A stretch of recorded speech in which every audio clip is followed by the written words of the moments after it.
What's happening, guys? RV Life with DJ Darren here, doing a little furnace update. So, got my furnace installed. We got a bunch of new parts in there. This is the old motherboard.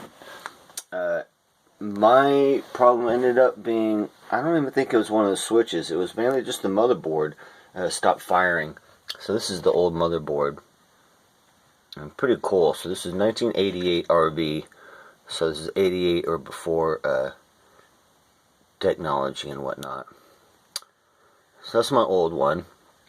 I bought a new one from Dinosaur Electronics for $80, which is American made, and it is. I'll show you that in a second. And it's improved. You'll only be able to see the circuit board on it, but there's the board I got right there, the UIBL model. American made, and it's beefier, the one I got.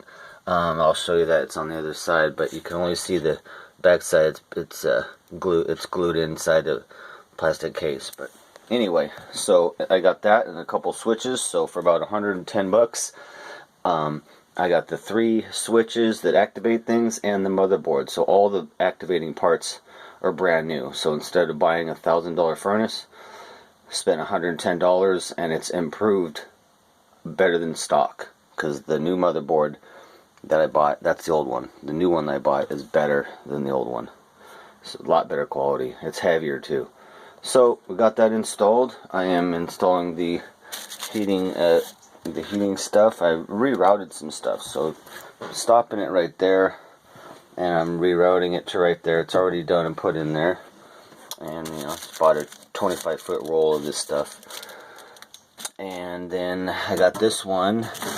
It's gonna go right here, and it'll be up a little bit higher, so it'll be like right up here. And the second one, and then there's one right here that goes to the back bedroom. I had to cut a hole in there and do all that. And then the fourth one is right here, that goes to the front of the couch. Now I noticed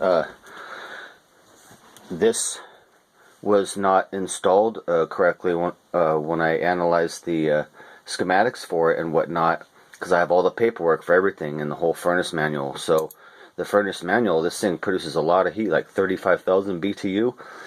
So there's supposed to be four of these vents going out. There's supposed to be 4 vents blowing out to deliver the heat out, or more. You can do 8 of them on this thing. It's a lot. It's got like 3 in the back, 2 here, it's got 2 underneath. Like, you got a lot of vents you can pop on this thing. You got another one right here.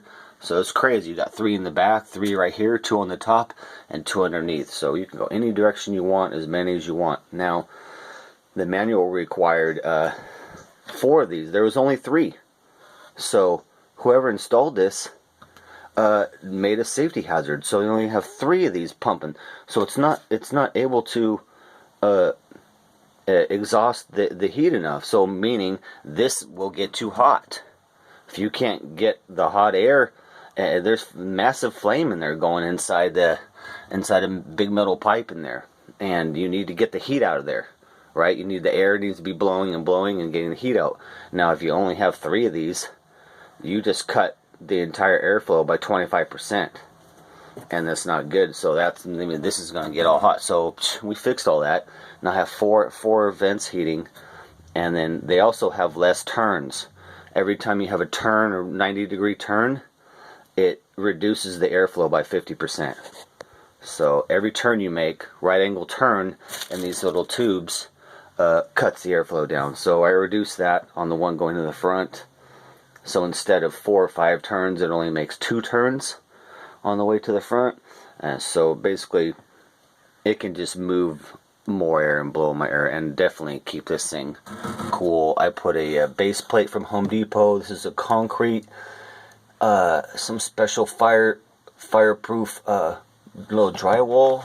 I don't know what the exact name, but it's like concrete and drywall, and it's fireproof. And I put that on the layer above the wood just because I wanted some super protection of the heat and I didn't want it hitting the wood. So it's a huge, nice fireproof little panel here that I put down there that you would normally use in a home or drywall or whatnot for fireproofing. But so there's the furnace in. I'm super happy. It's working great.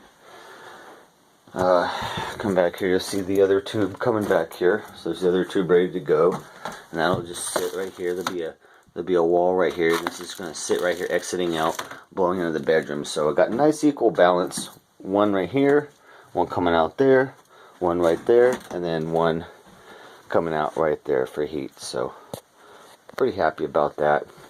I think I have enough tubing to complete the whole thing. Otherwise I'll have to buy another 5-foot. I did 25-foot roll, and it's covering the entire RV pretty much. So that's pretty awesome. So that's my furnace update. We can go outside and check it out real quick. Let's go look. So I'll show you my furnace right here. So here's the exit.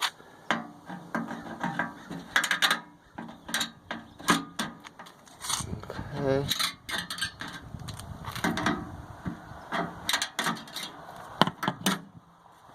There it is.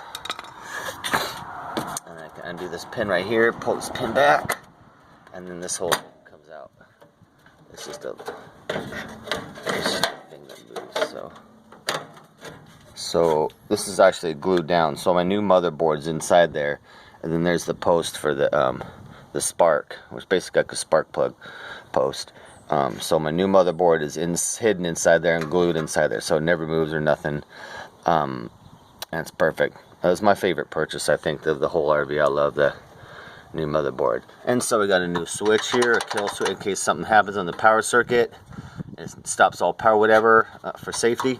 And there's a little reset switch, 10-amp reset switch.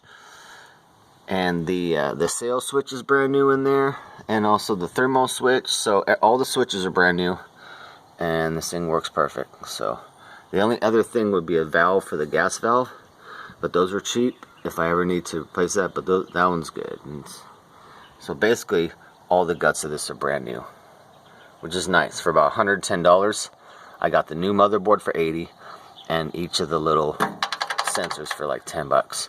And that leaves me with 3 extra little parts for backup, because they were good. I just wanted to replace and have them brand new. I don't want to have to replace a little $10 thing on the road. I'll just put the new switches in, you know what I mean? They're only $10 each.